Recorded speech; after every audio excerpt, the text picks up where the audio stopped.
Good morning and welcome back to the continuation of the Budget Committee meeting for February 17th. This morning we will be looking at the Halifax Public Libraries. I would like to call this meeting to order and run through the audio-visual check for each of the councillors as we do at the beginning of every one of these sessions. So starting with District 1, Councillor Daigle-Gammon. Good morning, Mr. Chair. I'm happy to be here representing District 1, Waverley, Fall River, Muscatawbet Valley, and all of the communities in between. Good stuff. Thank you, and good morning. And District 2, Councillor Hensby. Good morning from District 2, David Hensby here, and congratulations on NASA putting the 5th rover on Mars yesterday. Certainly a notable achievement. Councillor Kent, District 3.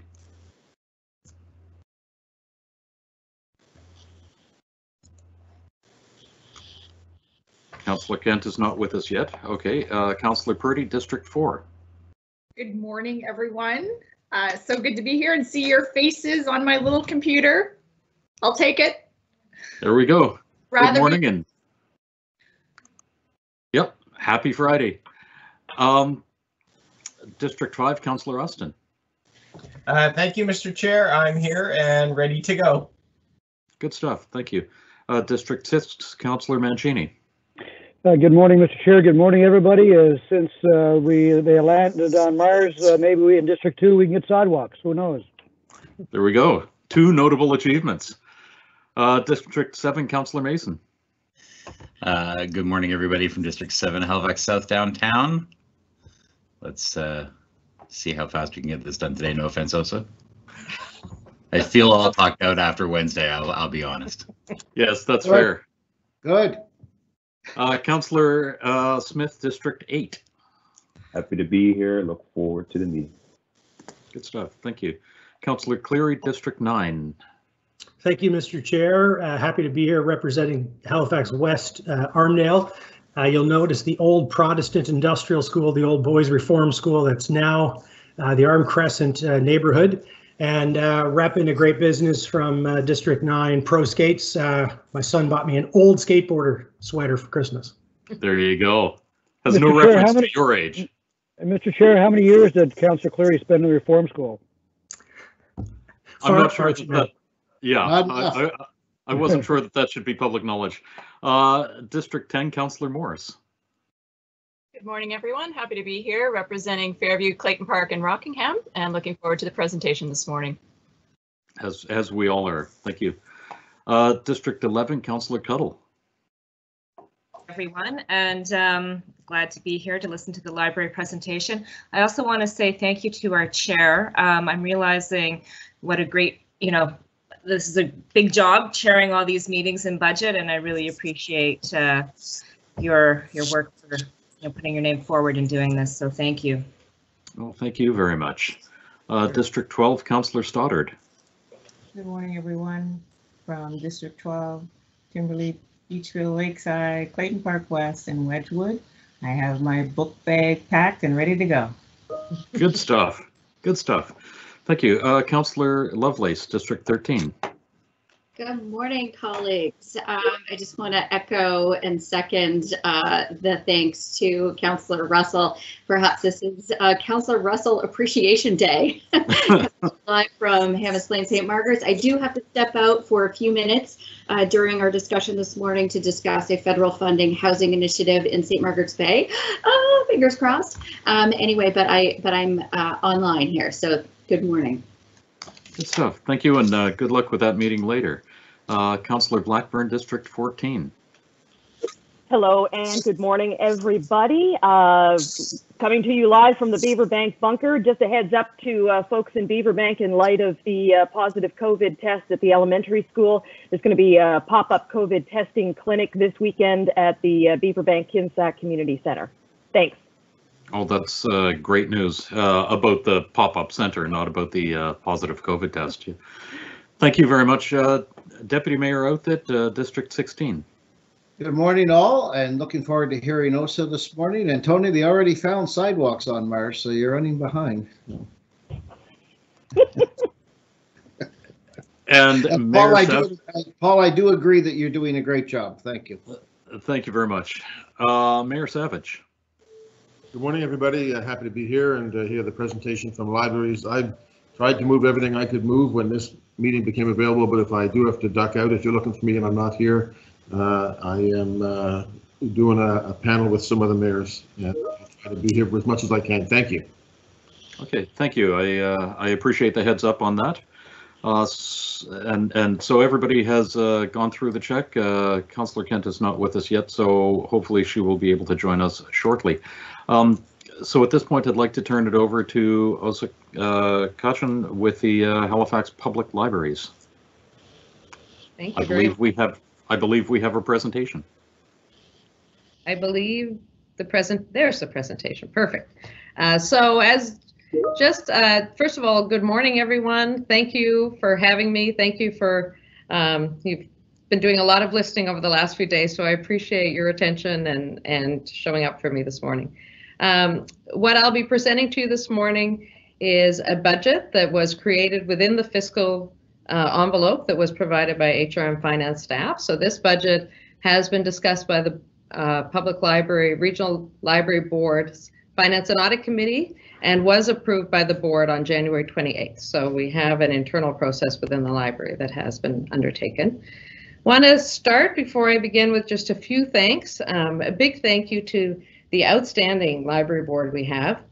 Our chair, Cindy O'Driscoll, Marika Warren, who's our chair of finance and audit, Kim Brooks, who's our vice chair. We have had a long run of amazing municipal councillors serving on our board, and currently we have Councillor Mancini and Councillor Outhit. Councillor Blackburn was also on our board this past year, so a special thank you to the three of you for the time you take and the way that you actually show up. So you arrive and you are fully engaged and on committees and in many respects. So thank you very much. Also, thank you to the team at HRM. Working on a budget across many business units is hard work. So a big thank you to Jane Fraser, Bruce Fisher, Tyler Higgins, Shane McPhail, Michael Pappas. You are our primary points of connection around this process, and we really appreciate your patience and your time. And internally, we have staff of the library who do amazing work, but particularly in preparation for this budget, a big thank you to Terry Gallagher, Shannon Robiart, and Mairead Berry. They have been hard at work on the budget pieces and making sure that we map this out well. So those are all my thank yous. Now we'll get on with the library story. So we are heading into the final year of our strategic plan, and our mission, as we set it out, almost 5 years ago now, is reflecting our community. We're a resource for everyone and a launch point for growth. And you get a strategic plan right when it feels just as true and as good a fit in the final year as in the first year. And certainly we'll be reflecting that mission in the conversation we have today. So next slide. So in a very general sense, we think of everybody who works at the library as being in the service of the public. But generally, we think of the work that we do in three areas. And the first are the team who do public service. So these are our front-facing staff at all of our branches. So both within the branch and also doing outreach work in the communities around our branches. And I'll speak a bit more about some of our efforts there. We also have a team in access services. So these are the folks who make sure that that item has been purchased and received and is searchable on the database, and that all of our public use computers and our Wi-Fi works, and really do a lot of that amazing work behind the scenes that is also all in the service of the public. And then we have a small team within administrative services that do fund requests, communications and marketing, help to look after our facilities, hire our staff, manage our budgets within the library, provide that reporting back and that accountability to HRM. So that's the team. That's how we're divided up in very broad strokes at the library. Next slide, please. So here are some numbers that give you a sense of the scope of activity of the library and the amount of activity of the library. And These are our actual stats from 1920. So these are the stats that take us up to essentially the beginning of COVID. And I'll have another slide right away to give you a sense of what happened. Oh, we'll go back to the one previously though. There we go. A couple of things that stand out. You'll see a slide coming up later on where we do some comparisons of library usage in Halifax compared to the rest of the country. So there are 20 million uses of our public library annually by residents of HRM. Every year, part of our effort is drawing in new library card holders, so making sure that those newcomers to our community get a library card, working with parents of children to connect their children to the library. We provide 39,000 hours of service. Wi-Fi connections have been increasingly important, and we've had just shy of 4 million Wi-Fi connections, over 4 million items borrowed, 221,000 people attending programs, 744,000 questions. You know, this is the great fun for us. We never know what questions coming our way, and lots of visits to our website. So these are numbers that are not insignificant. And often when I talk about the volume of activity and the many points of connection with the public library, I really talk about those in terms of the value that the public gets for the investment that's made in the library. And this is certainly, this shows you the many ways we measure that. Next slide, please. So this is a little bit of a different slide, and this is really the March 2020 to present. So we're not quite through this current budget year, but this gives you a sense of a couple of really interesting shifts that happened during COVID. And I preface this with saying, you know, you will see when we get to the budgets that there was the original budget last year and then the recast budget that was approved. When we were faced with the recast budget, we actually sat down and negotiated with our union, the SUPI 14. We had around 100 of our staff took furlough for up to 4 months, so we reduced our workforce, and then the remaining staff we had sort of dug in to change how we served our community. So we had 2 periods of closure. Within days of the first closure, we figured out how to get people to register for library cards online, and very quickly we had 10,000 new people sign up for library cards. Historically, they had been required to come into branch to sign up. We removed fines, which really unblocked 37,000 cards to make sure that people could use the library. We beefed up our digital holdings, so we through a number of ways, and I can speak to that if people have questions. We redeployed funds to really beef up our digital holds, or our digital ebooks and audiobooks, and that has a lot to do with the great demand. So we had 1 million digital titles checked out since last March, and that compares to about 700,000 in 2018. So the amount of digital usage is going up about 20% a year. So big demand, and a lot of grateful people who could get things from home. We boosted our Wi-Fi, understanding how critically important it was for people to be able to access the internet, to get health information, to stay socially connected. We had been running food programming while our libraries were open, and we switched to lunches handed out at the door and snacks, menstrual products, laptops. We handed out gaming systems. I have a team of very, very creative and caring staff, and I can't tell you how proud I am of the way that they changed and got creative in serving our community. We had staff who were working from home, where we were able to set up a phone tree, and they called vulnerable people in the community, and they answered questions and talk people through a whole bunch of things over the course of the pandemic. So this has been a really interesting year for us in many, many ways. So next slide, please. So I want to talk about a couple of council priorities and sort of the work we have done over the past year in response to those priorities, and the things we will be focusing on in the coming year. So if we talk about involved communities, 2 major changes we made last year that were really around engaging people with the library. One was the removal of library fines. So library fines have historically been a source of shame. They have actually disproportionately impacted the people who need us the most. Our fine revenues have been going down anyway, because if somebody borrows a digital item, it just expires. if they borrow the print item, they actually then need to have the time and the transportation to bring that back to the branch. So we had been seeing a decline in fines, and I'm really proud of our board for passing the motion to remove those. It has been very freeing. We want people to have a lifelong relationship with their library, and removing barriers like fines are a really important way to do that. We shifted to free printing, $5 of free printing for everybody on their library card.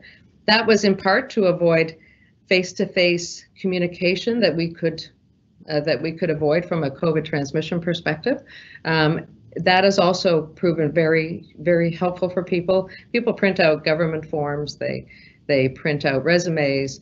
It's very, these are services that on the one hand actually mean people don't need a printer at home, so a really great from greening effort, and also means that everybody has the ability to complete the work they need to do. So coming into the next year, a couple of areas of focus. We are working on an arts and culture plan, so dovetailing with the team at HRM to see how we can leverage our public libraries with respect to performances, exhibits, learning, and really approach that with an inclusive lens to reflect the diverse voices in our community.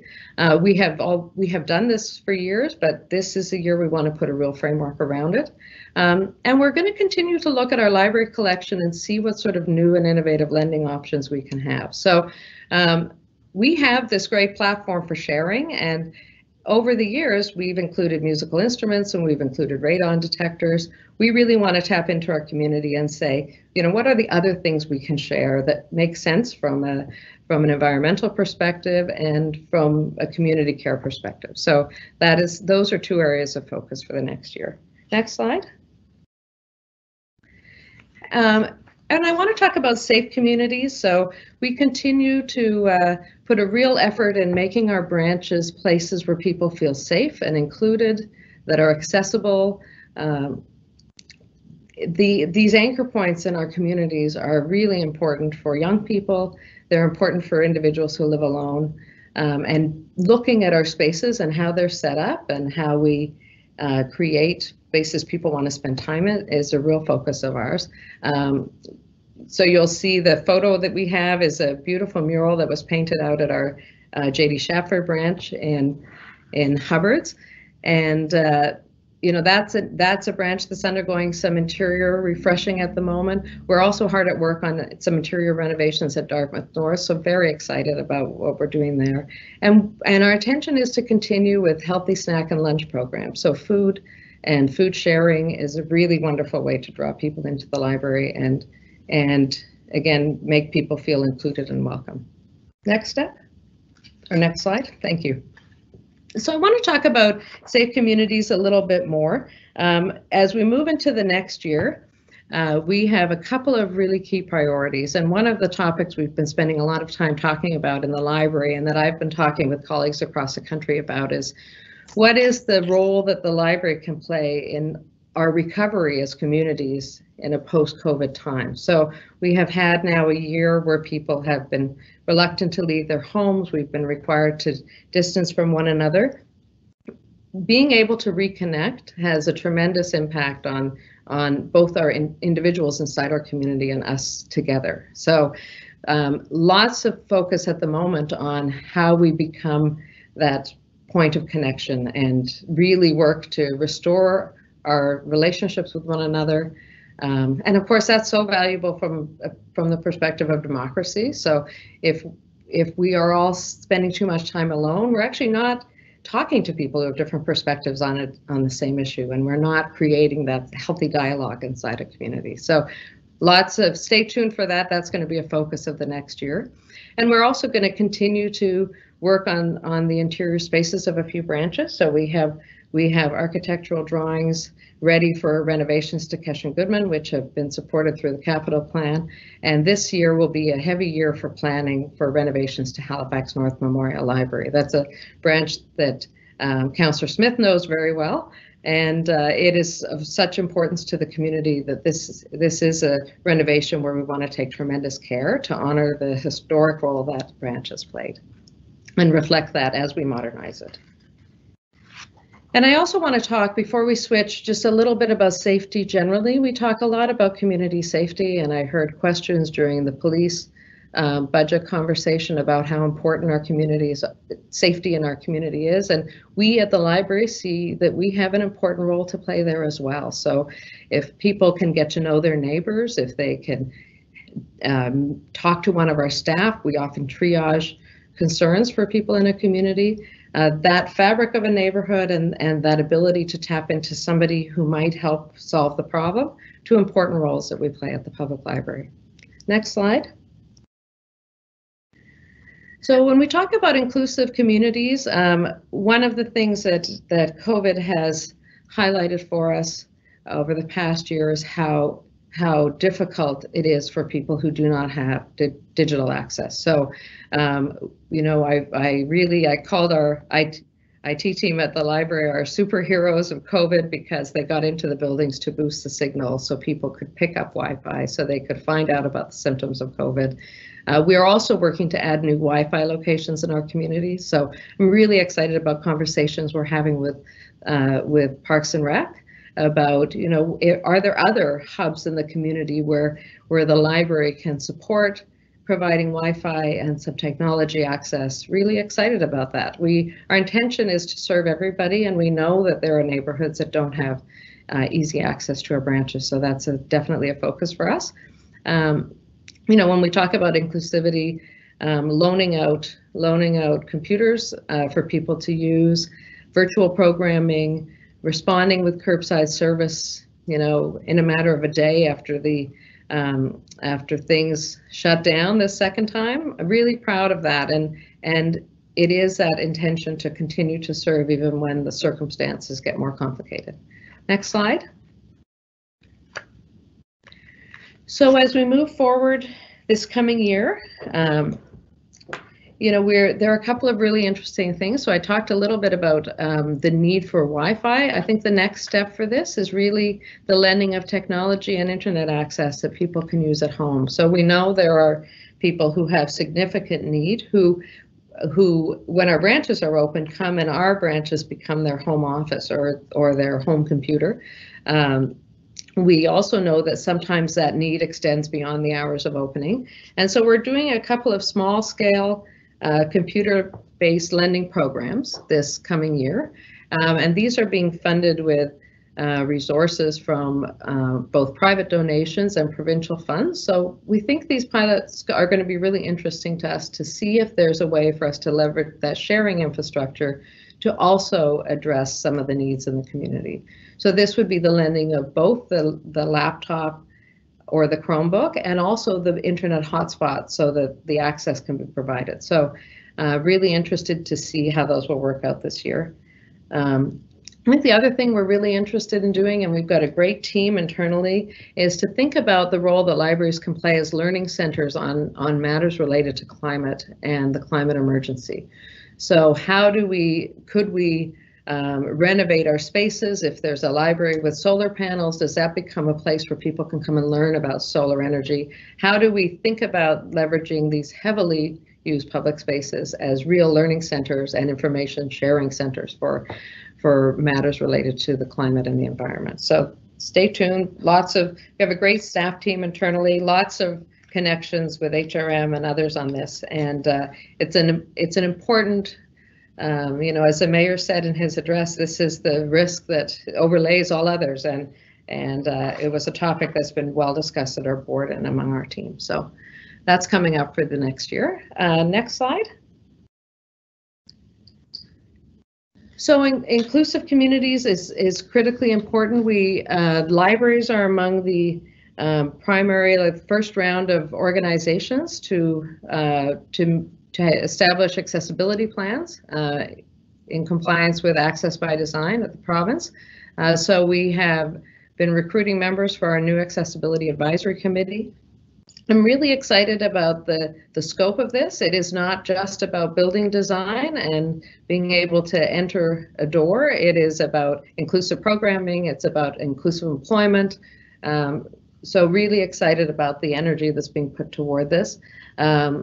I also want to point out that we've been working with the Mi'kmaq Native Friendship Center. So we had identified a number of community awareness building options and programs that we would like to do to support reconciliation. So this began just before the pandemic hit. So it's not moving quite as fast because we're not doing much in-person programming, but this is definitely an area of focus for us and a very important partnership. Next step, or next slide.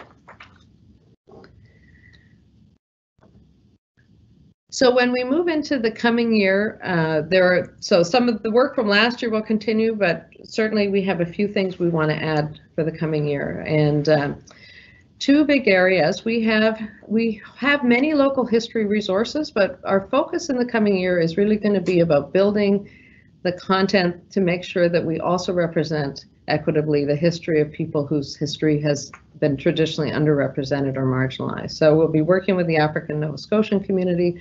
We'll be working with the Mi'kmaq community to make sure, as people look for local history at their public library, that they in fact are seeing a broad view of our history. So that is an area of focus. We are also working to identify and deliver improvements to services offered in the Preston Township community. So the residents of the Preston Township communities have, their closest branch has been Cole Harbour, which is a significant distance to travel. And a few years ago, we hired a wonderful employee, Renice Kane, who began work in the community. We have now expanded to having 3 employees committed to work in the community. So we will, we will be in Cherrybrook, and we will be in North Preston and East Preston and Loon Lake Loon, and we will stay tuned. We already have had programs going on, but right now what we're doing is also listening closely to the community to make sure that what we deliver resonates with the interests and the needs of the community. So that is a priority for the next year. Next slide. We also have a number of administrative priorities. We talk often about the care that we take to respond to our community in an equitable way and in an inclusive way. We also need to put that lens internally and look at ourselves as a workplace and be focused on making sure that our staff are well trained and well supported to provide the important work that they provide. So in this past year, we created a new staff online learning platform. We are developing learning paths for positions to make sure that people have robust training to both provide the human support and also have the background knowledge for the work at hand. We have a new health and wellness initiative that is focused on improving the overall health and safety of the workplace. So we have very varied roles within our organization, and we are putting attention to the care and the safety of our staff. In this coming year, we have a couple of priority areas. So we will be completing workplace violence risk assessments of all of our work locations. This is important work to understand how our physical spaces are designed and how we can ensure the safety of our staff. We are developing an internal committee to address matters of inclusion. Like every public institution, our public library needs to reevaluate our policies and look at those through a racial and social equity lens. And have we framed our policies in a way that takes into account different forms of family, different life experiences, different employee experiences. And we will also get busy working on our next 5-year strategic plan. So this past plan, which is just coming to an end, set the bar very high. So our board and our leadership team and all of our staff are going to be working on the next version. Next slide, please. So I want to give you a sense of some of our key performance indicators for this year. And what you see are some bar charts, and there are lines that cross those horizontally. So those lines represent the median numbers for the Canadian Urban Libraries Council. So this is a council of urban libraries from across the country. So Greater Victoria, Vancouver, Edmonton, Calgary. Think of the cities across this country from end to end, and those are our counterpart libraries. So a couple of interesting numbers to look at. The first is the annual library uses per capita. So when I talk about that Halifax loves its library and uses its library heavily, there's a really interesting story that this chart tells. What you will see is that we have been 50% above the national average for many, many years. And even in this year of COVID, which is our projected number on the right, that is taking into account long periods of closure and months when we could only provide digital and virtual services. We, even in this year like no other, we landed at the average for the country. So I think it really speaks to the degree of engagement between the public and the public library. Certainly this slide also, and that number also reflects the hard work to sort of fill the gap of in-person activities with virtual activities, virtual story times, programs, and collections and curbside. So really an interesting snapshot of where we line up. Annual library visits per capita, we have been well ahead of for many years on this. Again, our projections this year, they're low, not because people didn't want to come in. They were forever sending us emails saying, we can't wait to come in again. It's really the closure of the door. But it does, when you look at the two charts side by side, you realize the significance of the reduction in visits as a result of periods of closure and how we really did bridge that with other services. Next slide, please. So these are interesting stats as well. We have our library electronic uses per capita have been going up. Those are obviously projected lower this year because they would normally include very, very high in library in-person computer uses, and obviously those were down. But it does speak to the real importance, and we don't have a comparator on this on the national level. And on the right-hand side, we've got our holdings per capita. So as we move forward through the presentation, I do have a request for the parking lot. It really relates back to this. So the holdings per capita really tell the story of how big is our collection, and we are below the average on the number of holdings. So these are electronic and print holdings. And we are so high on usage, so that what that means practically, and many people are aware of this, it means lots of lineups on waiting on hold for books that we would love to be able to provide, but where we really have hit the cap of our budget. The next slide, please. So the next slide is another example of where we sit behind our counterparts across the country. So we have lower than, generally 0.7 is considered about per capita is about an industry standard for library space. We have been below that, and in fact, as we look forward with our future projections of population, we will continue to fall short. Now, certainly we have some projects in the queue with respect to the capital budget. So Kesh and Goodman will be adding some more square footage onto Kesh and Goodman. There will be some addition of square footage at Halifax North, and certainly adding a Bedford location into the mix will help to close this gap. But I think that the holdings gap and the library space gap are just important things for us to keep an eye on, because as our population grows, we will fall further behind. Next slide.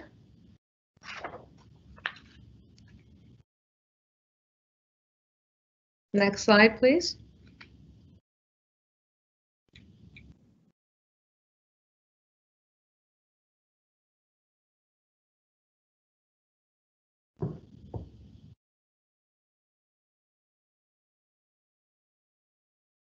Thank you.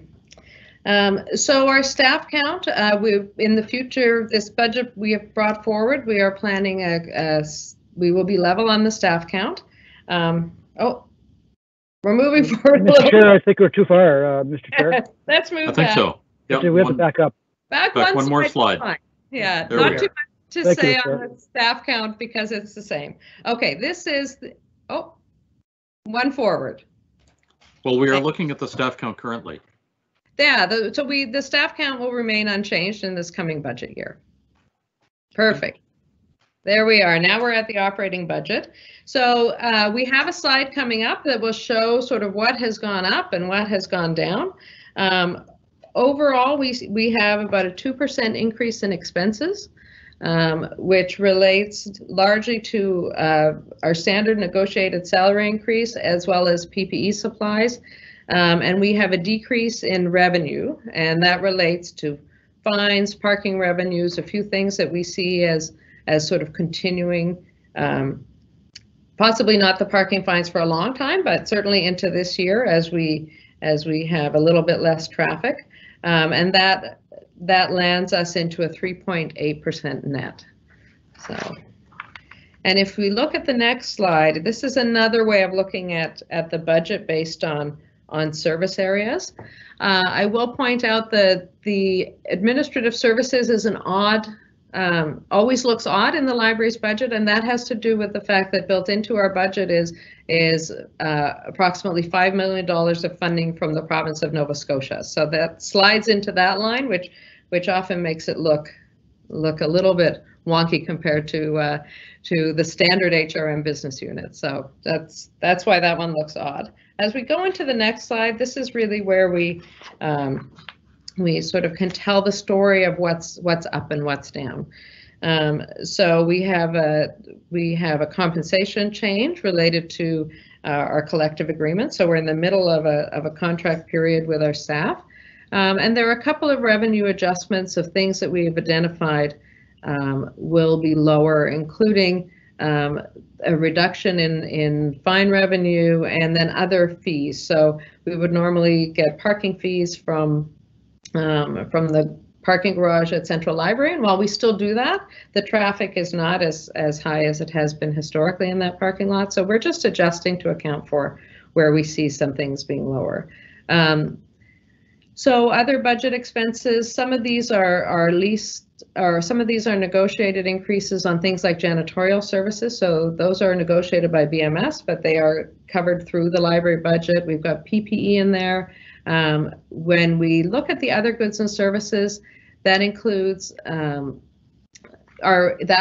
is going down, and that is really related to what we did last year, which was a real ability because of the furlough and because of a draw from donations. We beefed up the collection budget. This really brings it sort of down to its normal pace. And then just electricity and other building costs. All right, next slide. So these are my two requests for the parking lot. So I'll just give a little pitch for each of them, and then happy to discuss them further. The first is really in relation to that gap we have on our collection versus where the national standard sits.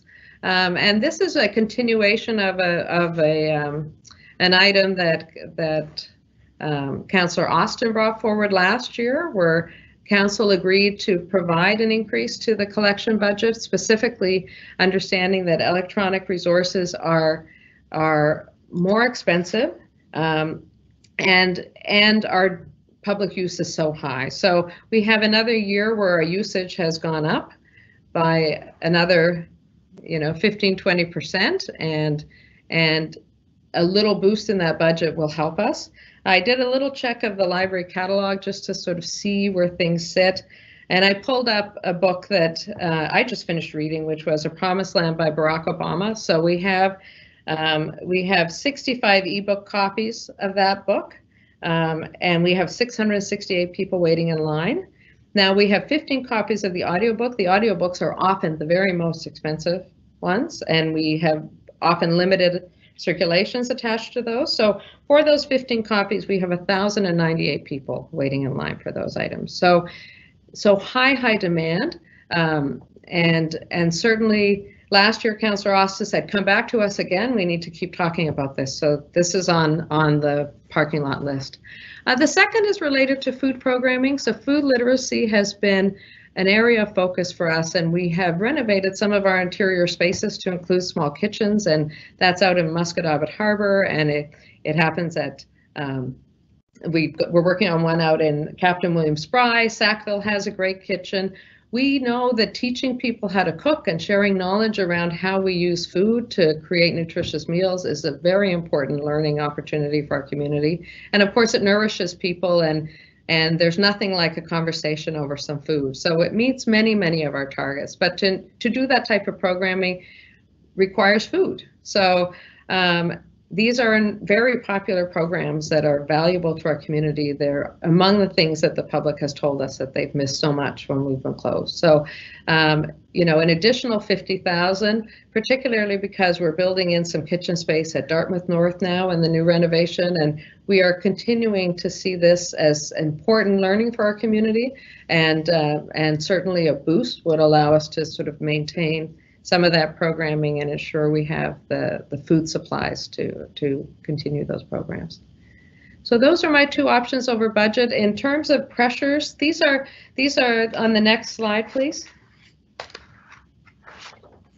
So these pressures are not anything I'm coming with a dollar request for this year. It's just to flag the sorts of things that we need to give some thought to from a long-term perspective. And one is really around the technology lending. So I mentioned that we have both through a private donation from TD Bank and from the province of Nova Scotia, we're piloting some very targeted community-based laptop and MiFi lending programs that will live hand in hand with technology training, really about bridging that digital divide for people. And if COVID has highlighted many things in our community, but among the things that it's highlighted is you know, not having access to the internet is a major detriment to staying connected to people and getting accurate information, and you know, in this past year being able to make the necessary health adjustments. So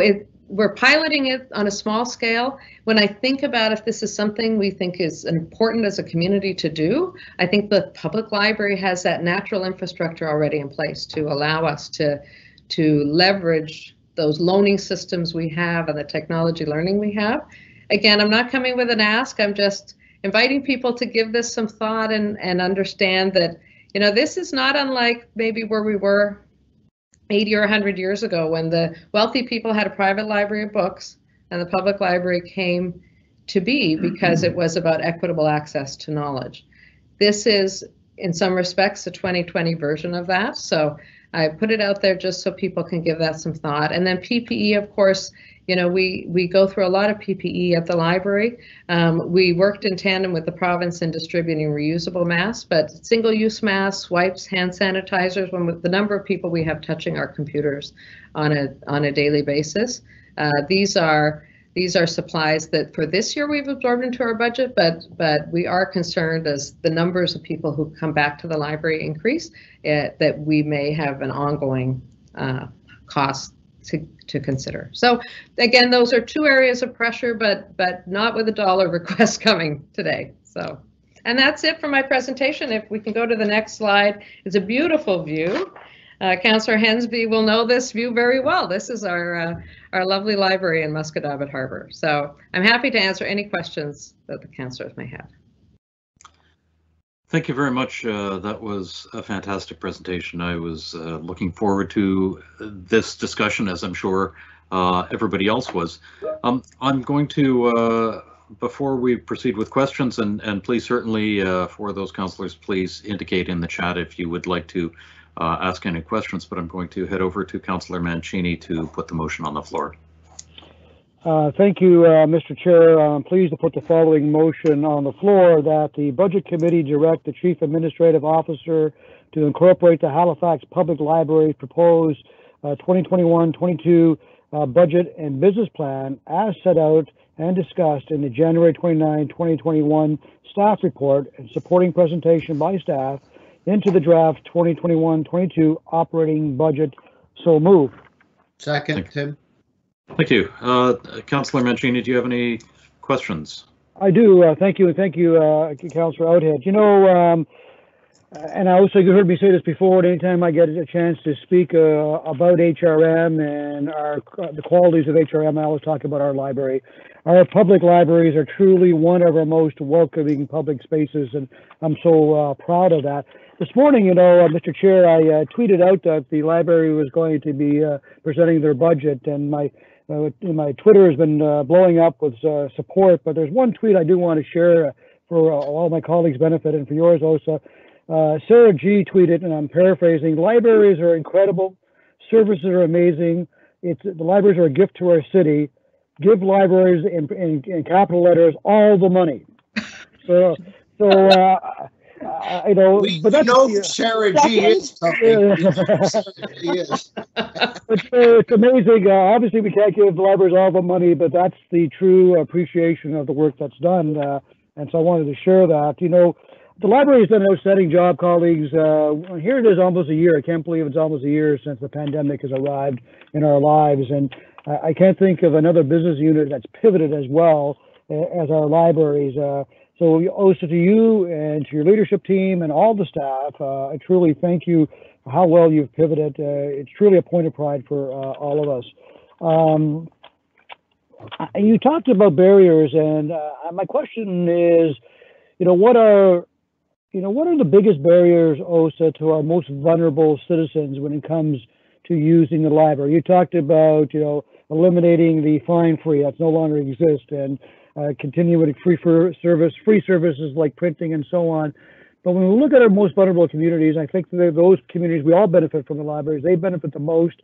However, there are still obstacles. In Dartmouth North, we're renovating the existing library, moving into another part of Dartmouth North temporarily. There are people showing up that never used the library before. So that's my first question now. What are those biggest barriers right now for the most vulnerable? Well, I think for the most vulnerable, it is access to our branches. So, in some cases, and I talked a little bit about the work that we're doing in the Preston Township to reduce barriers to access to library service. It is the fact that we have historically had these 14 branches, and increasingly we need to move beyond those. So how do we take the library service? How do we not wait at the branch for people to find their way to us? And many find their way to us. It's clear through the statistics that many find their way to us. But how do we actually get out of the branches and have that presence in the community where people are gathering, regardless of whether they're inside the branch or outside the branch? So that's really interesting to me. I think some of the efforts, certainly we're making some changes in how our staff are organized. We're in the midst of a strategic workforce plan, and we've made shifts in our leadership team so that, some of our managers wake up in the morning and their concern is, how's it going to unfold in the branch, and have we got the right staff in, and is everything ready to go, and are there any facility issues? So there are those folks, and we also now have a team that is entirely, they wake up in the morning and their primary focus is programming and community engagement. So, some of those are familiar names. Paul Russell will know Ken very well, and Ken works on that team, and he wakes up in the morning and says, right, who else is out there that's not in the branch, and how do we reach them in a meaningful way? So I'm very encouraged by the conversations we're having with REC about the ability for us to do micro library services in various locations. We've already done that a little bit. The Tallahassee Community Center has a book kiosk where somebody can swipe a card and grab a book. We pay attention to what people borrow and curate the content in that book kiosk to respond to the community's interests. And then it is about getting out and connecting with partners. So really being well in touch with community organizations who are on the ground. And Tony, many of those in your neighborhood that the library connects with. It is really not ever giving up trying to reach the people who we don't know yet. What's been really interesting about some of the virtual programming is a simple example like a virtual story time. Story time was always viewed as an in-person activity. We loved the idea of the parents getting to know each other and the babies, crawling around in the program room. What we've discovered with our virtual story time, and this is feedback from the public, is there are parents with young children who said, this is so great because I've got 3 or 4 kids, and there was always someone napping, and we could never make it to the branch. And now, you know, this is part of our weekly routine. So I think for us, it's about the continued sort of rethinking of what we do and adjusting and being open to partnerships and trying things we've never tried before. So, you know, then the people who have barriers, you know, some of those we can transcend. Certainly the reduction of fines was a big one. There was a lot of shame involved in having a fine at the library. People felt unwelcome. And from my perspective, if we're going to have the impact that we can have on the well-being of our community, it is a lifelong relationship with the library. We don't want those barriers to be in place because we know how important it is for people to access our resources, but also feel welcomed by us. So that's a long answer. Yeah, it is. Mr. Chair, how much time do I have left? Sorry. You're overtime. Okay. That was my fault. No, it's okay. Mr. Chair, I'll come back, but I do have other points and questions I'll bring up. Thank you, Mr. Chair. Thank you, Osa. Wonderful. Thank you very much. Councillor Cuddle. Thank you, Mr. Chair. Thank you so much for that presentation. You know, I'm in Spryfield, Sambro Loop, and Prospect communities, and I know the Captain Spry Library is very popular in this area and a well-used resource. I didn't see it listed on your current initiatives there, but it is undergoing a renovation right now too. And yeah, I'm happy to speak to that. In this past year, we had some additional available funds. We had some staff who took furlough. More staff chose to take furlough for family reasons than we anticipated. And we also identified a couple of our branches that were particularly tricky in terms of COVID safety. And Captain William Spry was an example of that. The entry into the library came through the recreation center and down a very narrow hallway, which really didn't fit our physical distancing requirements very well. So we actually have shifted the entrance. And of course, we've shifted the entrance so that it's immediately visible when somebody pulls into the parking lot. And then we really looked and said, could we create an outdoor space? We've had such great success with outdoor spaces at Kesh and Goodman and at Dartmouth North.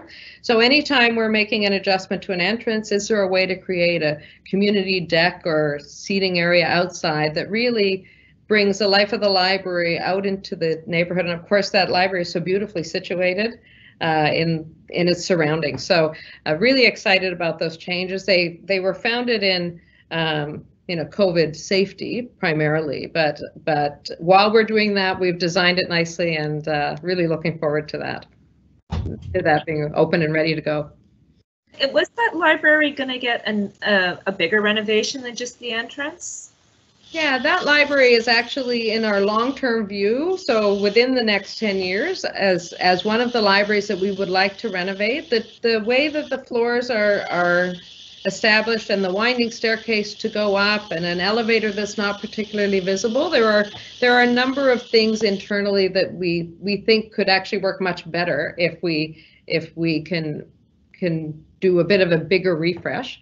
In the meantime, though, as part of this, we've shifted the circulation desk to where the new entry point will be. And so we were able to do some temporary things that I think will create some immediate improvement. And the intention is still that it's, you know, it's ready for a bigger refresh. But this is sort of step one, to test out some new patterns of movement. And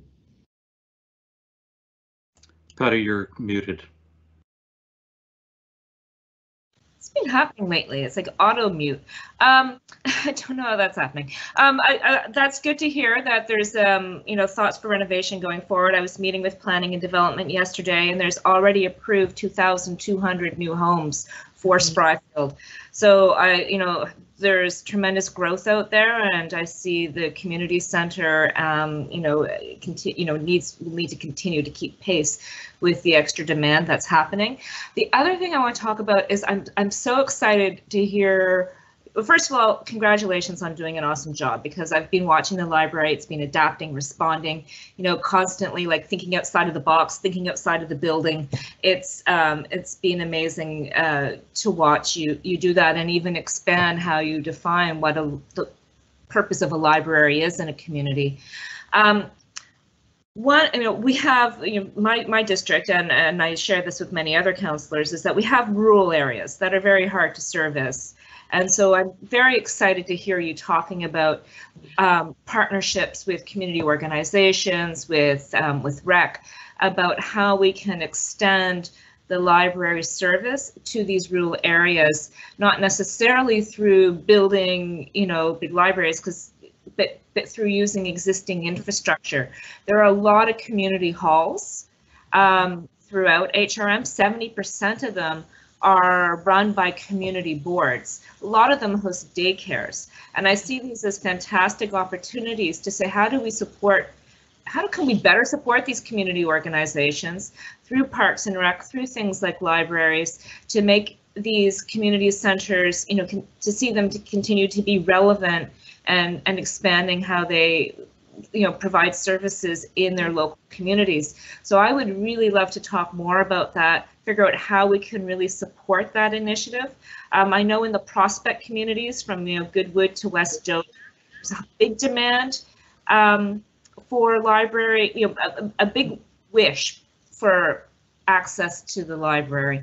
People, you mentioned we used to have a mobile library, and I know things like that kind of wane. People get excited about it, then it wanes. But people who had memories of that loved it and want to bring that back. And I don't know if that's the right answer, or working with the community organizations is the right answer. But I definitely know we need to think about how we extend access to our library services, and so I'll be watching how this progresses, here to help support you, and really want to know how we can continue to advance this in a meaningful way. So thank you.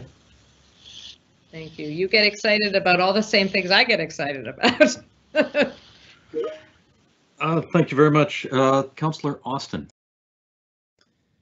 Thank you, Mr. Chair, and thank you, OSA, for the presentation and all the work that you and your staff have been doing at the library. I think the value of the library is more so now than ever in a time of COVID, not only in helping people manage through the pandemic, but also in terms of recovery, because I mean these are community hubs. And I was really thrilled this year when the fines were eliminated, because I think they really were a barrier. And the worst part about them being a barrier is they were disproportionate. So my household, my kids, they've lost a book somewhere in their rat's nest of a room.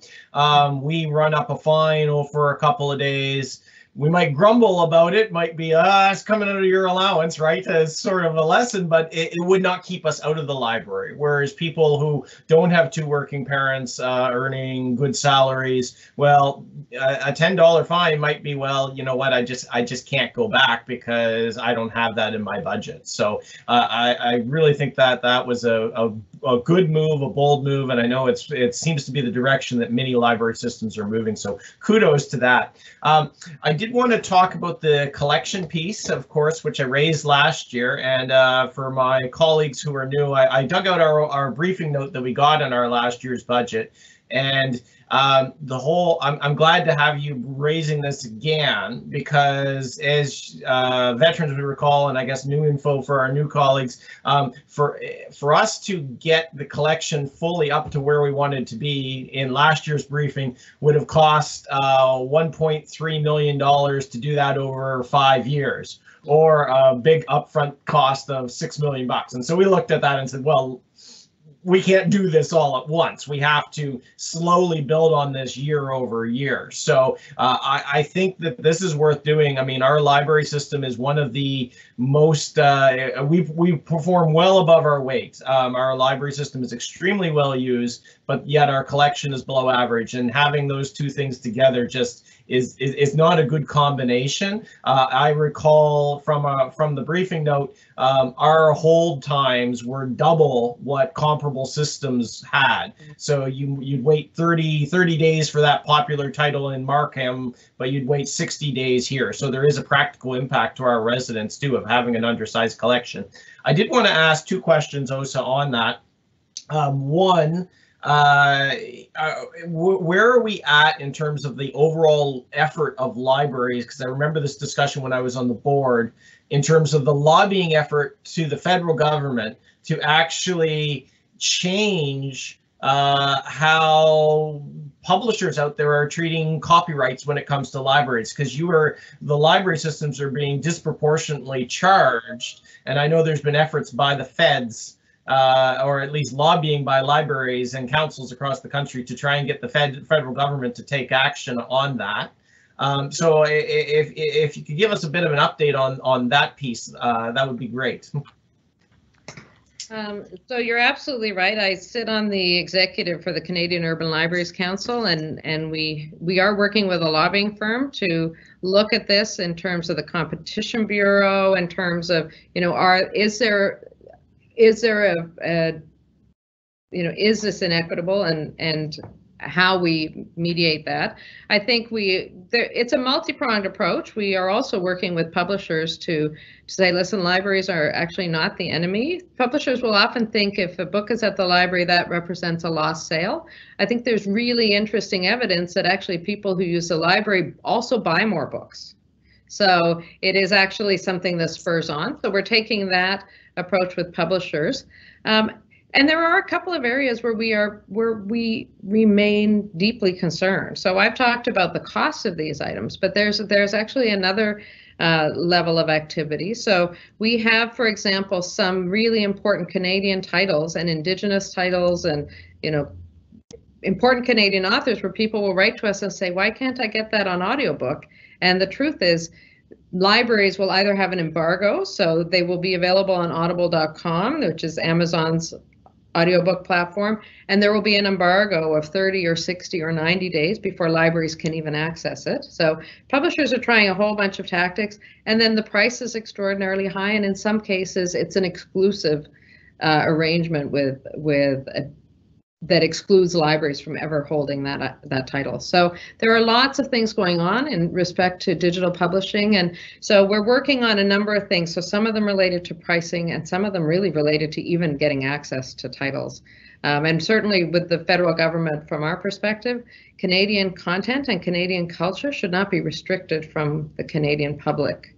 And so that is another issue that we've been raising. So lots of lobbying on the go. In terms of price, not too much shifting yet, but this is an effort that is continuing, and it's also an effort that American libraries are undertaking, and so we're collaborating with our American counterparts on this as well, and really concerning because it comes at a tremendous cost to the public, and it actually restricts the public's access to culture. So yeah, that's a long answer to say we're still working on it. No great groundswell yet. The last question I have just on the collection piece. Councillor Austin, if you don't mind, you are past 5 minutes. Okay. Would you mind coming back, or would you like to put a motion on the floor? No, I will. I attempted to do the Mancini maneuver, get myself an extra 5 minutes, but I will come back. Okay, great. Thank you very much. Councillor Kent. Thank you, Mr. Chair, and thank you, Ms. Kajam. I do apologize for missing much of your presentation. I had some things that tied me up this morning. I was able to get out of the ropes that tied it. Yeah, I'm thrilled to hear and support the budget that's you're putting forward today, and I appreciate all of the work that you and your team are doing. I like Councillor Cuddle. I am very, very impressed by the management of the extraordinary year that we've been through and how responsive the libraries have been. And I'm 100% on the same page with you around the need for libraries, the need for the support. I do have a bit of a disadvantage having missed much of the presentation, and I've not had a chance to have really a good insight into where things stand within District 3 on libraries. So I would like to take an opportunity in the future, I won't tie everyone up today, to do that with you. I just think it's an important piece that I haven't had the chance yet to be involved in. So I have, though, a question, and I'm really particularly thrilled to hear about the position that you're taking on expanding the services to the areas that are are underserved or have been requesting. I don't think a year goes by that you don't have a lot of pressure within your districts on people who are missing out, what they feel like are missing out on opportunities with library services. So that's really encouraging to me.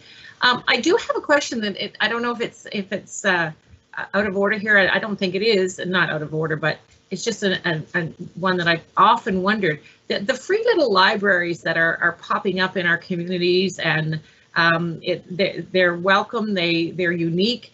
They're kind of just a nice spin on how people can participate in sharing their love of reading and encourage others as well. Is that linked in any way to the work that we're doing at HRM? Like, I don't know if there's a connection there. That's a great question, and it's actually not an unusual question. So those are entirely community initiatives. So it's really saying we're going to have a little community cupboard, and when I'm done with something, I'll put it out there and take a peek and see what you find. So those are not part of the library's infrastructure, and I think and they're not always optimal. Sometimes they're not watertight. I think I like them as they are because they encourage reading and community sharing, but they do sit separate from our work. And I think that's fine. I think it's it's really a neighborhood activity more than it is. And I've actually seen similar ones with food, cans of food and sort of sharing of different things. So I love the sharing aspects of it. I think it works well the way it is, just between neighbors and not necessarily a piece of what we do, but we certainly love that people are encouraging reading. So from that perspective, I'm watching them with interest. I've often wondered it. I think that I'll just leave it at this and they'll put out the request that maybe we can get together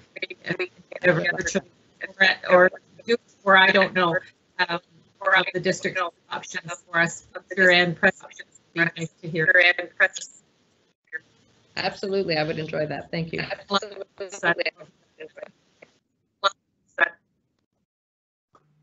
Councillor Kent, I'm not sure what's happening. You sounded like you were breaking up there at the end.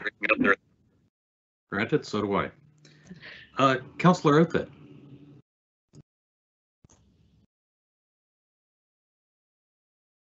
Tim, you're muted.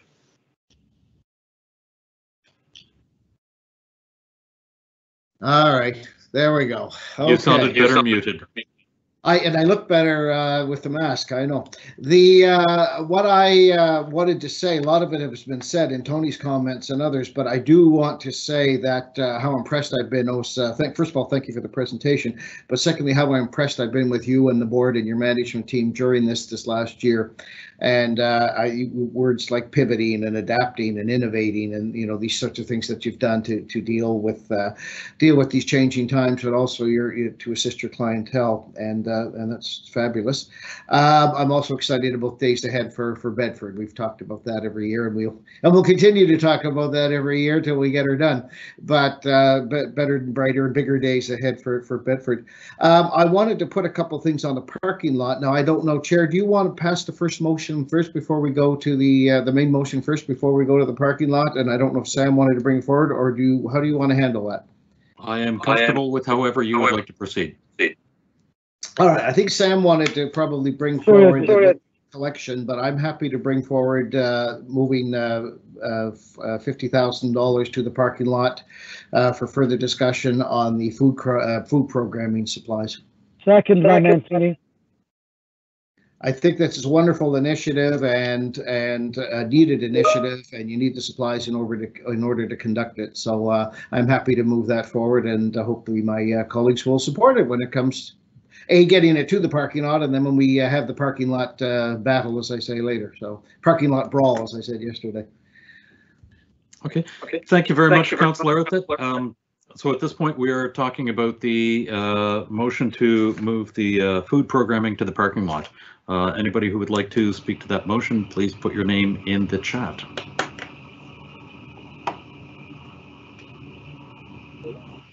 Go ahead, Councillor Mancini. Thank you, Mr. Chair. Tim, thank you for putting that on the parking lot. So, I do have a question. When it comes to all the food programming that the libraries do, how do you measure the success of these programs? How do you know that they're having a positive impact? Well, they're a combination of ways. Certainly the community's interest in the programs is a really good indicator that they're relevant to people. We talk to the program participants. We ask, we ask whether, whether they feel like they are better skilled and equipped to cook food, whether they feel more connected to their neighbors. So this is a two-pronged outcome. Some of it is food literacy, definitely. And some of it is just the community engagement that happens by cooking and sharing food with one another. So we certainly also measure the impact, in a number of ways. Now, you're familiar with the program that we do at Halifax, or at Dartmouth North, pardon me. Again, it's been on hold during COVID, but we have teens who come in on Thursday afternoons and they prepare food, and that hot lunch is then served to junior high kids from the neighboring junior high on Friday. And we will have, upwards of 50 or 60 young people coming in to eat a hot lunch at the library. We watch them play chess with each other. We watch them hang out at the library. They are drawn to us through the food, and that allows them to tap the other programs that the library has available. So it's measured in some numeric ways, and then it's really measured in how are we reaching a community that might not have found themselves to the library any other way, and then of course the value that brings to them more broadly. It's interesting, colleagues, when we look at all of our business units, not only the library, I think Parks and Rec can do food-related programming also, the impact it does have, and especially on youth. Something I learned early in this job, and for me being a dad, didn't really, in my household, I'm so privileged, it didn't connect for me, but kids, if they're hungry, can't learn. And that was a big aha moment for me. So I fully support adding the $50,000 to the parking lot, and anything that we can do to provide food, I think is well worth the investment. Thank you, Osa. Thank you very much, Councillor Daigle-Gammon. On the item for food. Thank you, Mr. Chair. And just for clarification, so I had my name in to speak before the parking lot motion. So now I only get to speak the parking lot motion, but not the previous? Right now, the motion that's on the floor is the one related to the food programming. Once this motion has been voted upon, we will return to the main motion, and you will still be able to speak on that. In fact, you are next on the list. Thank you so very much, Mr. Chair. Thank you for the beautiful presentation. I have a few questions around the food program, and it would mostly be, Asha, can you tell me what locations that the food program actually operates out of? And also, is there a current allocation within your budget to the food program? And so what would this be in addition to what already exists? So we have, we operate the food program through a number of branches, and I'm going to look up at the staff who sit above my screen to make sure I don't miss anybody. So at the moment we have a number of branches that have kitchen spaces within them. So, and in some cases, adjacent kitchen spaces. So we have operated the food program through Dartmouth North. We've operated the food programming at Halifax North. Sackville was actually where this all began. Alderney and Central. And Captain Williams Fry has operated food programming in some cases with, slow cookers and hot plates. We are now actually installing some kitchen equipment at Captain Williams Fry through a provincial grant. So we have a few sites where that happens most often. But what's been interesting about food cooking infrastructure is there was a time when you needed a stove that was plugged in and you couldn't have an open flame in a library. Now with these induction cooktops and slow cookers and Instant Pots, there are lots of ways for that to actually happen in broader spaces. We've done some food programming in the Preston Township together with community-based locations. And actually during COVID, we did food programming that was cooking at home. So we loved that our teens had been so keen on learning how to cook. What we actually did over COVID when we couldn't gather in person is we had all the ingredient packs that we delivered to the homes of the youth, and they logged on and they still cooked together and learned the skills and did it from their own kitchen with ingredients that we provided. So we really try to overcome barriers and the limits on it. In terms of the funding we have toward that, I think in the past year, in the past year, we had 50,000 for food programming, and we have continued to keep it in our budget. So we were able to work it. Yeah, so we have 50,000 already committed within our budget for food programming. We also have had some donations along the way that have supported us. So we have had individuals in the community walk into branches and provide, several $1,000s in a check to say, we love what you're doing. Can you put this toward the food? So we've had some augmentation along the way, but generally this would augment that core 50,000 that we have within the budget. Thank you. If I may, just one follow-up question, and that your last comment leads to that. Thank you. Was there any outreach to corporations like Sobeys and that kind of stuff to see if they would want to partner on the program?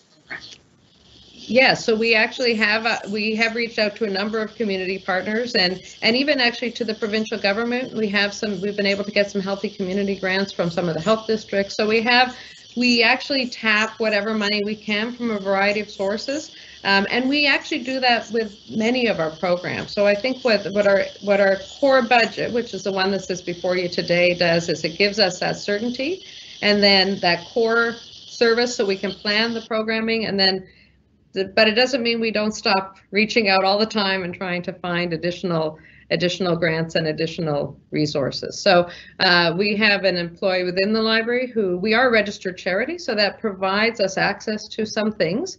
And we have an employee who does a terrific job of connecting with corporate and government sources of money at other levels, and we will always look, but this is really about the core, and that's important. Thank you so much. Thank you. Thank you. Councillor Cleary. Thank you, Mr. Chair. Thank you, Ms. Cashin, for the presentation and answering all the great questions. This is one of those weird presentations that we get at council where everyone rushes to the microphone to try and gush glowingly about what libraries do. And so I tried to take a different tact, and I was going to criticize all the crappy things you guys do. So I started making a list. I had nothing. Zero. So you guys are just amazing. But on this food program, and you mentioned donations. So and I apologize, I was a week late bringing a library back yesterday, and I thought about the fact that you're not charging fines anymore. Do you, and would it be possible to promote it for people like myself who can afford to pay the fine, to set up some sort of donation? We just talked about a few weeks ago, or maybe it was a month or so ago, about adding contributions to the United Way, for example, to parking meters, or parking pay stations, I should say now. Is that something that could fund really key initiatives like this? Cut posters, visuals, and entice people. Hey, if you're bringing back your library book, you don't have to pay your fine, but if you want to make a donation, here's some of the great stuff you could support. So thank you for that question, Councillor Cleary. It is actually something we talked about at the time we eliminated the fines, and when we promoted it to our community and said, this is a change we're making, we actually had promoted the fact that if people felt they still wanted to contribute, they could. We do receive fines that way, or fine revenue that way. People who say, actually, I want my child to pay this. It's a good reminder to my child to take responsibility for things. That always remains an option, and we actually have, we're working on a donate. I think there's a donate button that can happen on the library screen when people log on to do various things, and certainly the story we tell about the way we use those funds to invest back in the community is a great story. So it sounds like you're on board. I think I'm with you on that. It's something we're working towards. So. That's awesome. I appreciate that, and I appreciate what you guys do, and I appreciate this particular program. So thank you. Thank you very much. I don't see any additional speakers in the chat, so I'm going to take a couple of minutes. I'll try to limit my own time. I think the lunch program is fantastic. I think the food programming that you offer, I think I saw that you had served 10,000 meals, and that's a phenomenal number. What does it take for someone to get a meal? What barriers are in place? Do they have to get to the library and that's it? Or is there anything else? So over this past, so the 10,000 lunches were really lunches that our staff packed up that were available for pickup at the door. So those were meals that we served even while we were closed. So, you know, our intention is to remove barriers. So in some cases, it's a program that people sign up for, but often our objective is just to have food available for people that is part of their experience at the library. So if I use the bag lunches as an example, those would be available on a table outside the library or right by the library door. I know there are people who will come in and grab 2 or 3 and take them to neighbors or friends who need them. So we really try to not make it very complicated for people.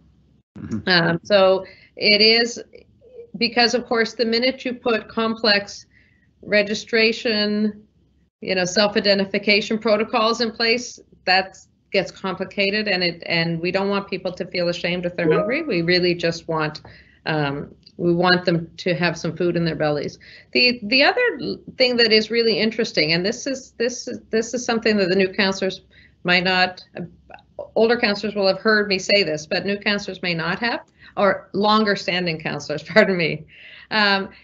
When people are hungry, conflicts in our community and conflicts inside our public spaces are more likely to happen. And so teenagers get rowdy, toddlers get unhappy. So the food piece is also about how we spend time together. That's positive time. So anyway, that's an additional plug for the food. But I know Sackville is really where this all began, Councillor Russell, and I know you have your eyes on that and you see how that unfolds. You betcha. I'm absolutely in support of that out here. And I agree with your statement that if people are hungry, it makes all sorts of other things more difficult. And Councillor Mancini expressed that earlier as well. And that's absolutely correct.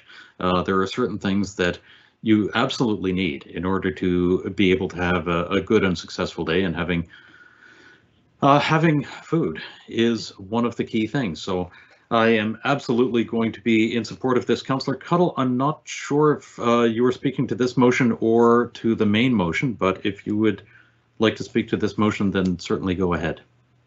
My question is to this motion. Thank you, Mr. Chair. Thank you.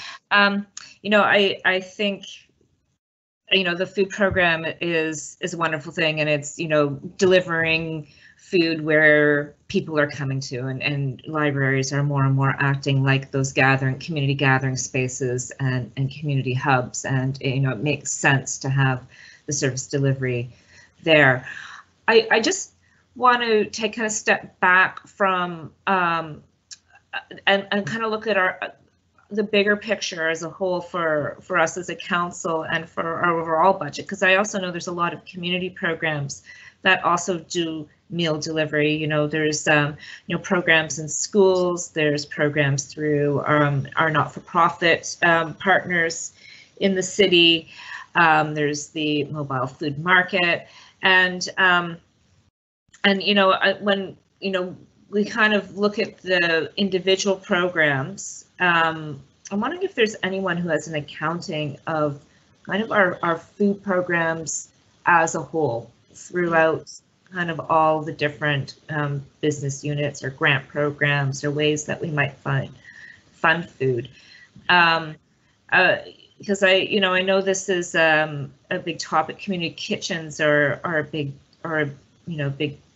topic of current, you know, kind of a current need that's been identified in many communities. And I'm just wondering how we're all working together on that. And I don't know if from the library perspective, I mean, when you deliver the food programs, are you teaming up with local community partners to help with that, and kind of you know, gathering the resources through multiple streams? Is this being funded through the provincial government and the federal government as well? Like, I'm just wondering, you know, kind of trying to take a big picture look at this program around food security and food delivery?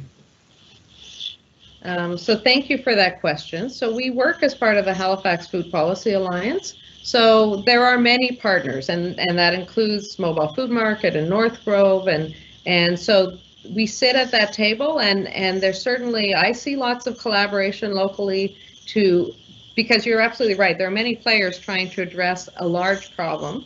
And, you know, let me give you an example of where we sort of dovetail. So, and this happens out at Captain Williams Fry. So there will be a mobile food pack that will be available to people. The Mobile Food Market comes around, delivers the food pack.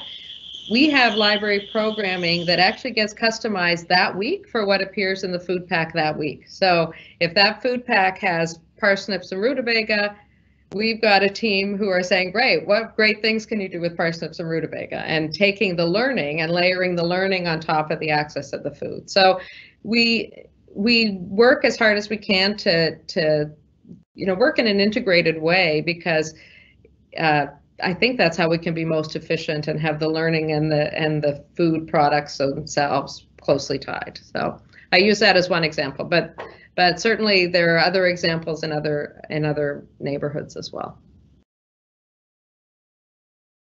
Patty, you're muted. That's great to hear, because I was thinking like $50,000 for a food program is actually not a lot of money, and I was wondering how you were leveraging that, and so that's great to know that those partnerships are being formed. And I can tell you one of my favorite things to look at the library are cooking books. So a source of great inspiration around food and cooking. Thank you. Okay. Thank you very much. I don't see any further speakers in the chat. So if there is nobody else, we have a call for the question. Over to the clerk. Beginning with District 5, Councillor Austin. In favor.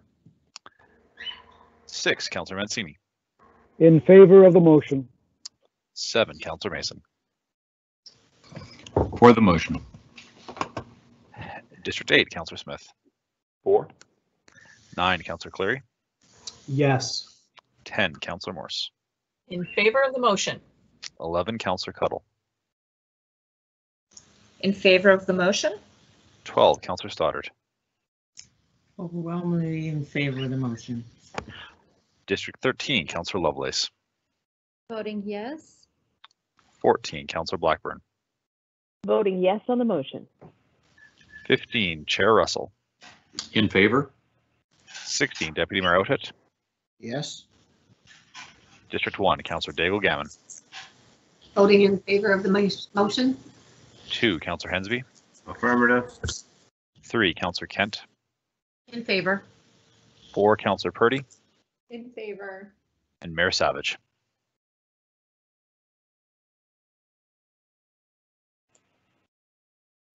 The mayor may have had to drop off, so that motion passes. We have $50,000 for food programming in the parking lot. We are now back on the main motion. Councillor Daigle Gammon. Thank you, Mr. Chair. I almost missed that. What a beautiful presentation, right? The libraries of today are absolutely such a far cry from what I grew up in rural Cape Breton, where the bookmobile was my best friend. We used to line up on the days that it landed at the pharmacy parking lot, and we couldn't wait to get in and get our books. So I'm really interested, much like Councillor Kent, to learn about in District 1, the presence of the library. And I'm wondering if there's something like an infographic, or is there a graphic of HRM that shows us, sort of the reach of the libraries, and so then where are we not present? So I'd be really interested to see that. And I think the other thing that I want to sort of say is I'm really glad around the whole virtual use within the library, but we have internet deserts in rural HRM as well. And so we have to figure out for those communities, how do we make sure that the libraries are fully present and accessible to them? So that's one thing.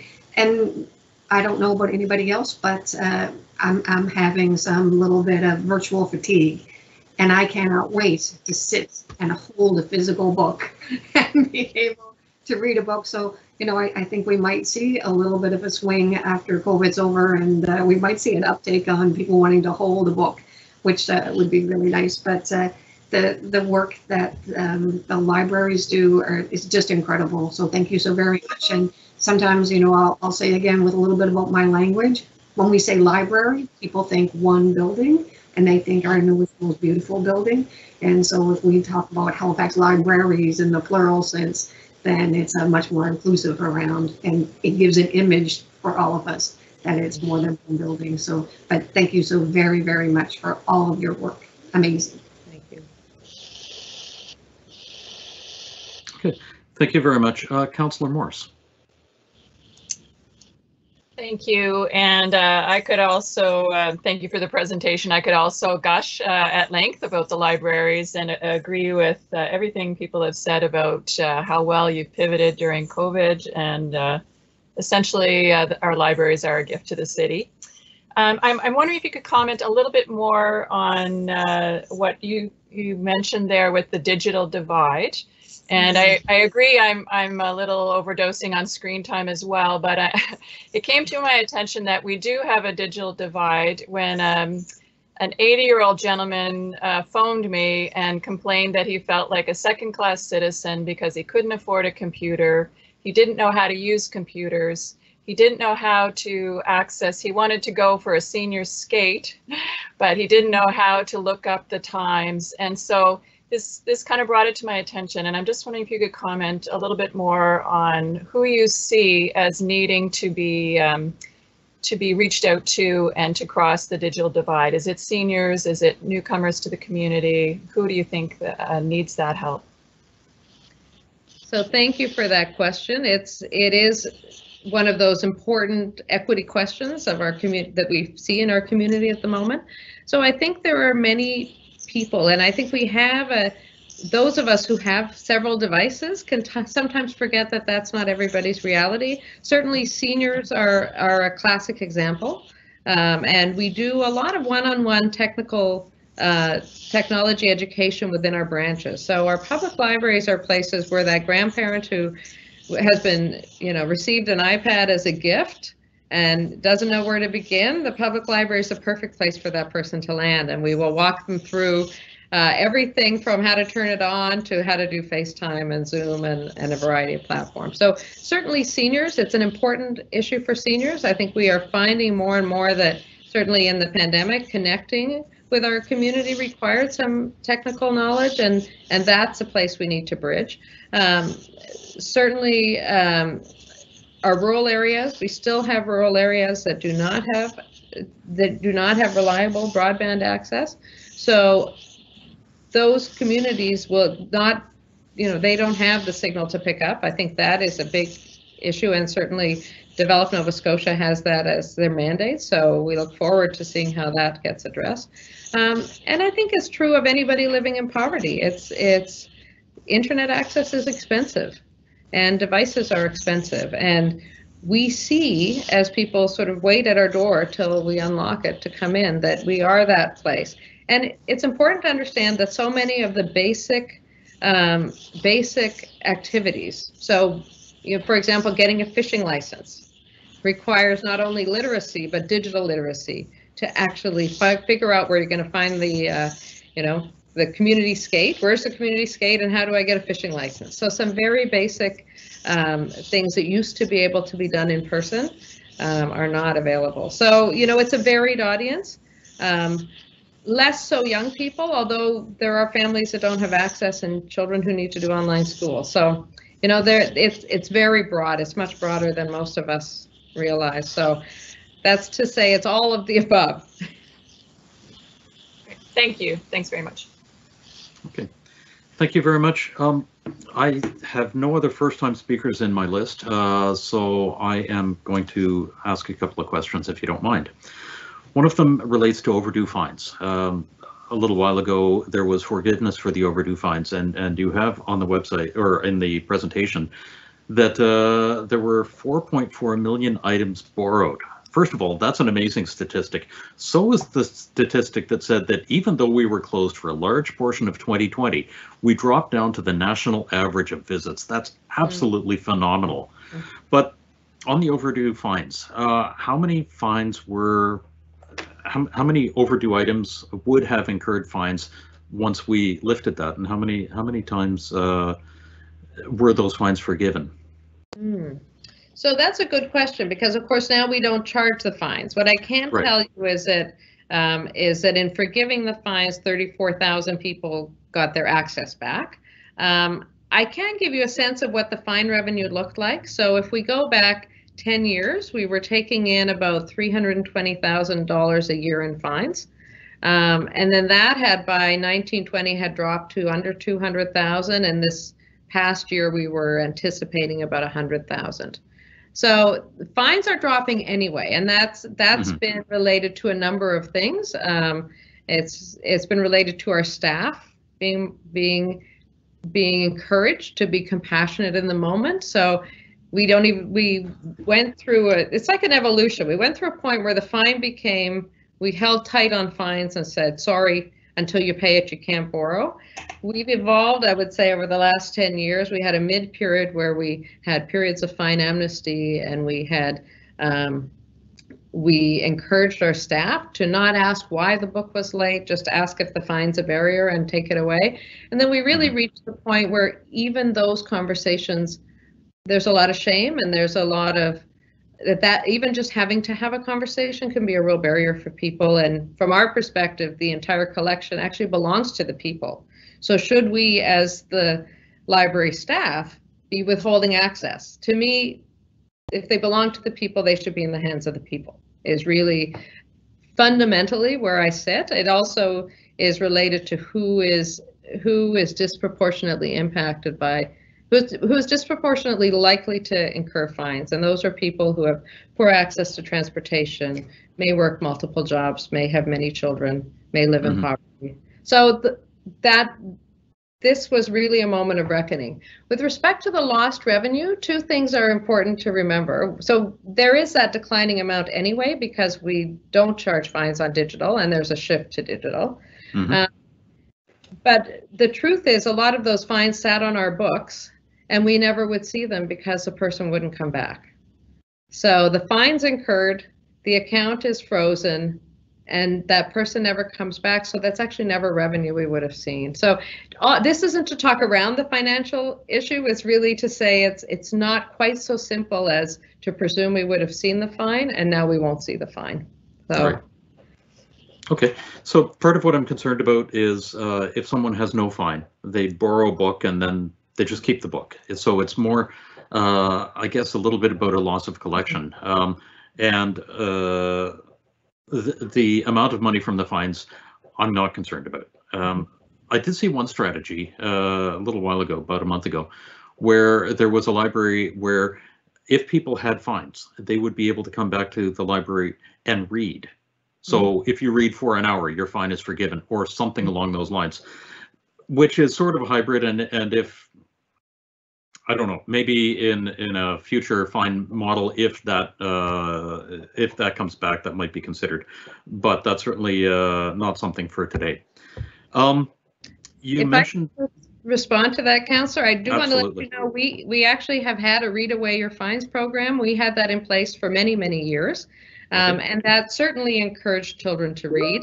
But there is also the, again, some families can stay put in the library and some families can't stay put in the library. And so it's just understanding that the stresses that families face, some kids were able to participate and not participate in that program. So we still love when kids come into the library and hang out there and read, and so they're always welcome to do that.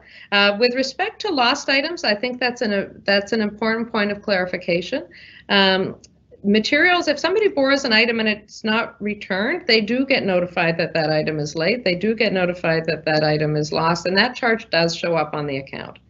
And so there is a consequence to not returning items, but the minute it gets returned, there's no residual fine for somebody. So I think I'm glad you asked the question, because that is one of those things that people presume, will everything be taken away and never come back? But the other thing that's been interesting, and this is certainly our experience, and it's a shared experience with other libraries, is that the more we trust our public and the more we treat our public with respect, the greater care they will take of the materials. And so actually many libraries, when they went fine free, found so many materials came back to them because they were the ones that were hiding at home and people were dreading taking them back because they were worried about the fine. So, right. But thank you for asking that question. Oh, not a problem. I appreciate the response. It was something that I was curious about since we first brought it up last year. I'm out of time, so I'm going to cut myself off and hand the floor over to Councillor Mancini. Thank you, Mr. Chair. Also, I'd like to ask about the electronic resources that you've added to the over budget. So earlier on, you showed us the stat on slide 14 about where our holdings are per capita in relationship to the rest of the libraries across the country. So by adding $100,000 to the electronic resources, I'm trying to understand, what does this do for the holdings? Does this bring us up to the per capita? Are we still short? What happens if? And the other part of the question is, what happens if you don't get this $100,000? What position does that put us in? So thank you for asking that question. The $100,000 does not bring us close to bridging the gap, in part because our population is growing. So, and the cost of resources, electronic in particular, are more expensive than their print counterparts.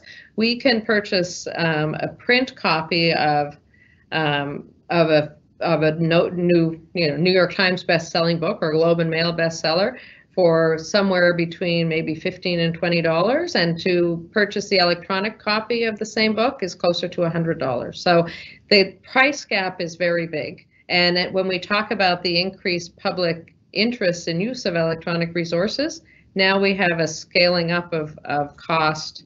So $100,000 is a little bit toward it, but it really is all about trying to sort of hold our own at the level that we're at. It's really not, it's not going to close the gap. Yeah, so do you know what that number is to close the gap? What would it be? So what would it take? The gap number, we did some calculations last year, and the close the gap, we would need to have an investment of about $6.6 million over 5 years to close the gap.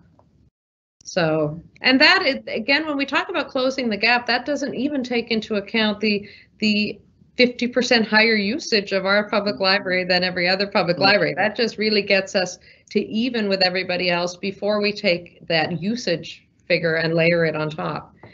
These are wonderful and difficult problems to face, right? Yeah, it's interesting. We've been talking about the growth of our population within HRM almost with every business unit, right? We had the conversation with policing earlier in the week, are we prepared to where not only are we today, but for tomorrow? We'll have the same conversation when fire speaks to us in a few weeks' time too.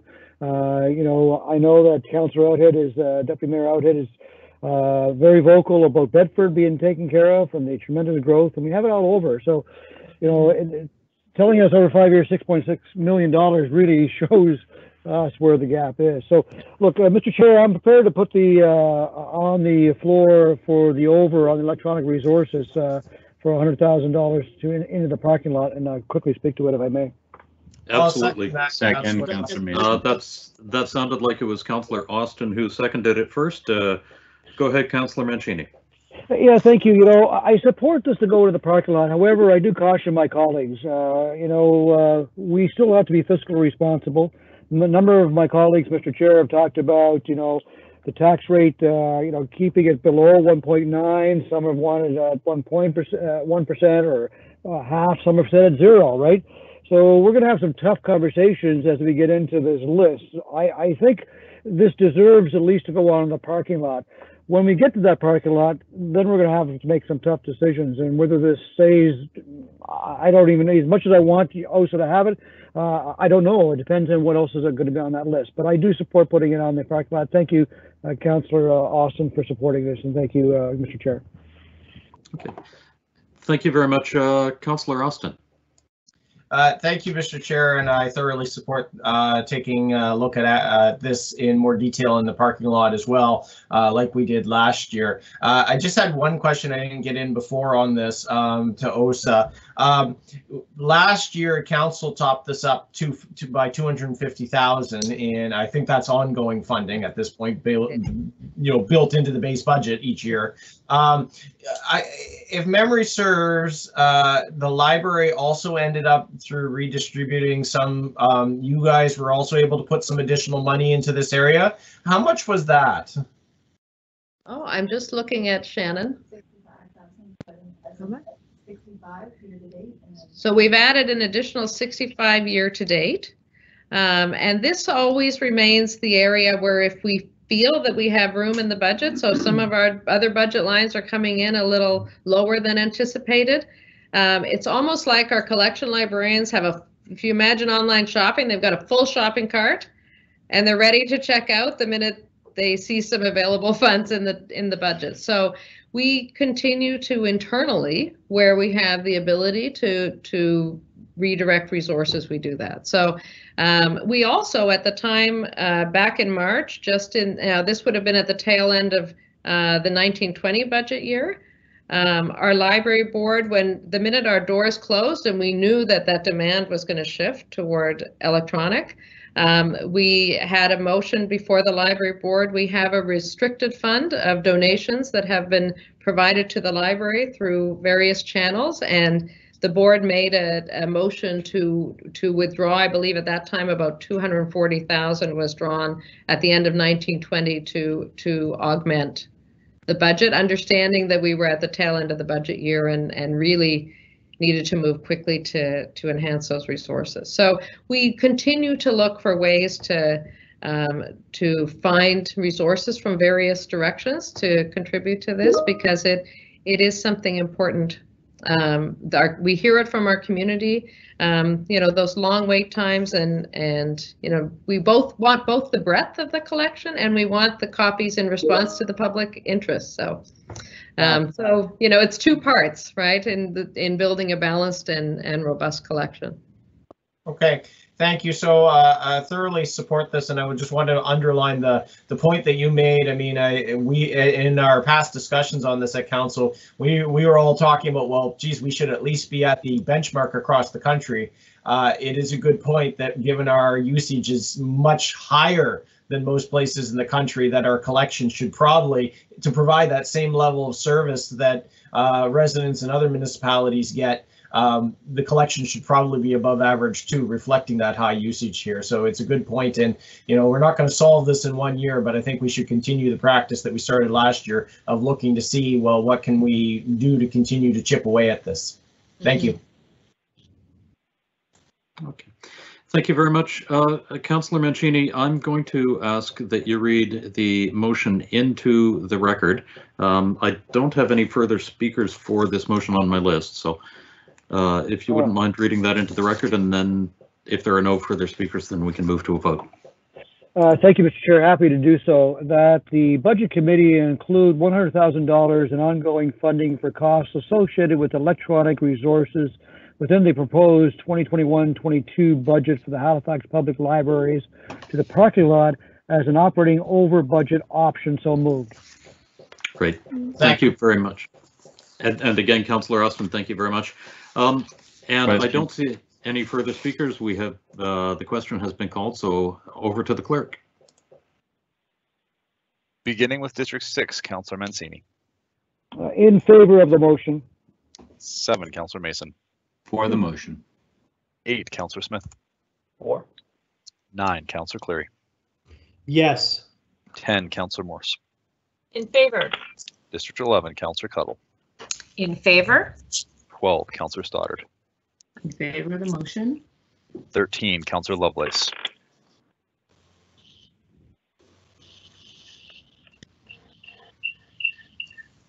Councillor Lovelace.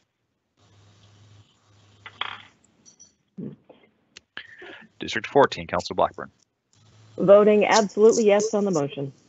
15, Chair Russell. In favor. Deputy Mayor Outhit. Yes. Mayor Savage. District 1, Councillor Daigle Gammon. Voting in favor of the motion, heeding Councillor Mancini's caution. District 2, Councillor Hensby. Affirmative. 3, Councillor Kent. In favor. District 4, Councillor Purdy. In favor of the motion. 5, Councillor Austin. In favor. Councillor Lovelace, did I see you on the screen? Yes, Mr. Clerk, you did. I'm in favor. Thank you. Thank you so much. Thank you, and that motion passes, so we have the electronic resources in the parking lot. We are back on the main motion, and I don't have any speakers on my list, so I'm going to, the question has been called, over to the clerk. Beginning District 7, Councillor Mason. For the motion. 8, Councillor Smith. 4. 9, Councillor Cleary. Yes. 10, Councillor Morse. In favor of the motion. 11, Councillor Cuddle. In favor? 12, Councillor Stoddard. That's the project we're working. In favor of the motion, absolutely. 13, Councillor Lovelace. In favor of the motion. 14, Councillor Blackburn. Voting yes on the motion. 15, Chair Russell. In favor. 16, Deputy Mayor Otit.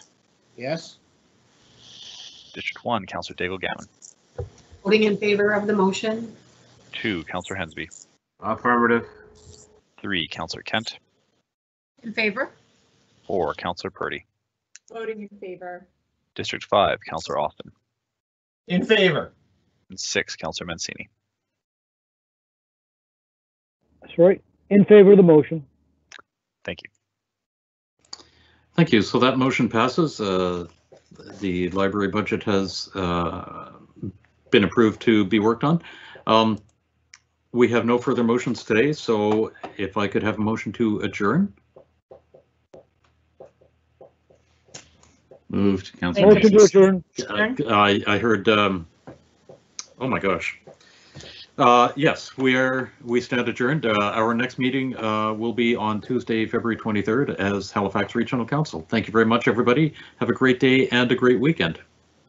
Thank you. Thank you. Be safe. Bye-bye.